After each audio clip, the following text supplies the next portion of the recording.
J'ai l'impression que lors de ce but égalisateur, ça a crié fort dans les chaumières au Québec. Le Canadien qui s'est bien battu lors de ce premier match des séries contre les Capitals a laissé malheureusement Ovechkin marquer le but victorieux en prolongation.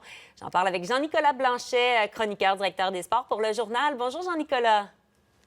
Salut, Marianne. Bon, on va se parler de l'arbitrage, des frustrations des fans. Mais d'abord, globalement, Jean-Nicolas, certains prédisaient que le CH allait être complètement dominé. As-tu été agréablement surpris?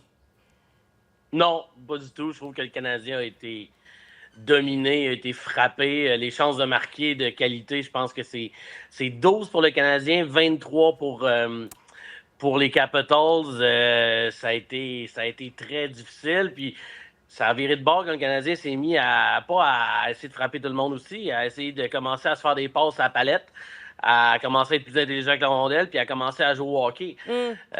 Donc, ça a été en 2 temps, là, c'est ça, mais après 2 périodes, le Canadien était pas là, là. Je trouvais que c'était pas du gros hockey. Mais en même temps, si on t'avait dit le premier match, là, ça va se rendre jusqu'en prolongation, bon, c'est peut-être pas dans la manière, mais en tout cas, dans le score, le Canadien va tenir le coup, là.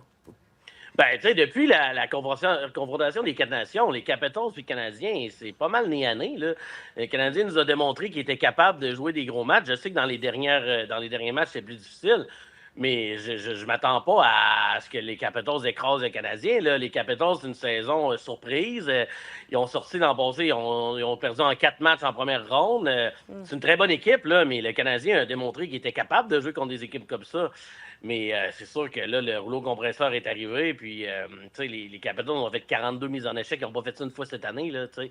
Puis, il y avait des joueurs qui, on va se le dire, comme dans Slapshot, là, disons qu'il y avait la chienne, là, tu sais. Ça s'est senti au début, là. On va écouter, si tu veux bien, la réaction de Cole Caulfield sur la question, justement, de ce jeu très, très physique. Là, il était en entrevue à ESPN. We're paying a lot of attention to the physicality, what it's like to play out there. It's a lot of fun. They got a lot of guys that can hit, and we got to bring it back to them. What does it feel like to get hit by Ovi? Don't recommend it. Est-ce que ça prend Jack-Eye? Ben, il y a une chronique que je vais publier bientôt, là, dans quelques minutes, où j'explique que si Jack-Eye est en uniforme et il frappe le gros Tom Wilson des Capitals en première période, là, ça va pas faire que Slafkovský va soudainement faire des passes à palette. Ça va pas faire qu'Alex Newhook va gagner des mises en jeu. Ça va pas faire qu'on va être capable, qu'on va soudainement être capable d'avoir des chances de marquer. Là. Le Canadien, hier, s'est réveillé pas quand il y a eu une mise en échec percutante, puis là, tout le monde s'est réveillé. Il s'est réveillé quand ils se sont mis à se faire des passes à palette, à jouer au hockey, quand Mike Matheson a arrêté d'échapper à rondelle pour aucune raison. T'sais. Alors, mon point, moi, c'est que ça prendra pas de la robustesse pour gagner. Ça va prendre du hockey, du beau hockey comme ils sont capables de faire. Hier, Caulfield s'est fait ramasser, ça a été difficile, mais quand Suzuki et Caulfield se sont mis à créer des jeux, à couper des passes, à empêcher les Capitals de sortir de leur zone, ben c'est là que ça a marché. C'était pas quand on essayait d'aller frapper tout le monde. Là. Donc oui, les Canadiens étaient intimidés et les Capitals frappent fort. Mais je pense pas que moi, la solution, ça va changer grand-chose. On peut habiller Jack-Eye, tant mieux. Là, il va faire des belles mises en échec. Là. Parfait. Là, puis, mais je pense pas que c'est ça qui va aider le Canadien à être meilleur. Parce que le Canadien doit être meilleur au hockey d'abord, pas être meilleur sans la rondelle. C'est avec la rondelle que le Canadien doit être meilleur. Selon mon humble avis. Mon humble avis. Ben oui, ben avis quand même, tu es assez avisé, là, on peut dire ça. L'arbitrage, Jean-Nicolas, bon, il y a cette séquence qui mène après coup au but de Ovechkin en prolongation. Ça implique Goulet, Laine. On va d'ailleurs voir là, en image cette séquence-là. Explique-nous ce qui s'est passé et est-ce que tu es d'avis, comme d'autres, que les arbitres ont fait erreur? Oui, je suis d'avis que les arbitres ont fait erreur. En fait, le joueur des Capitals pouvait jouer la rondelle. Et à la place de ça, il a frappé Laine.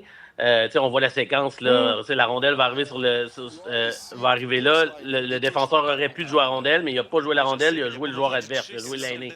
Donc, à ce moment-là, c'est pas supposé être un dégagement refusé parce que le joueur des Capitals aurait pu toucher la rondelle. Et c'est un dégagement qui aurait dû être refusé, tout simplement. Puis c'est pas la seule décision qui était controversée. Les Capitals ont marqué un but.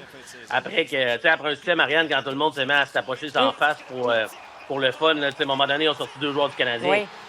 Et un seul des Capitals de mémoire.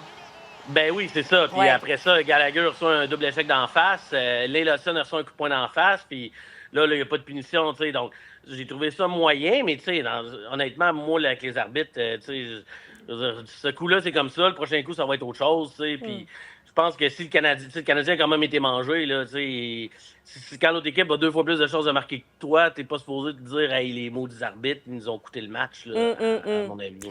Prochain match demain soir. Bon, avec ce que tu as vu hier, est-ce que tu penses quand même que le Canadien pourrait revenir à Montréal à 1-1? Qu'est-ce que Martin Saint-Louis peut faire pour contribuer à ce que ce soit le cas?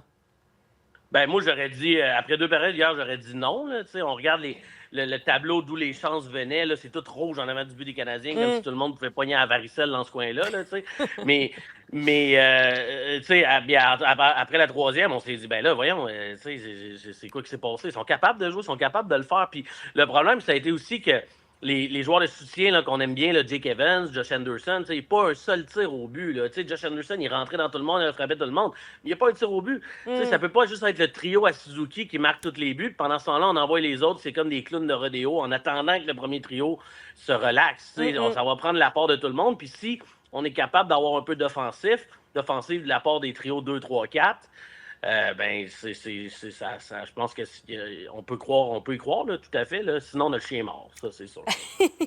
On va espérer que le chien soit pas mort. Merci beaucoup, Jean-Nicolas. Au plaisir.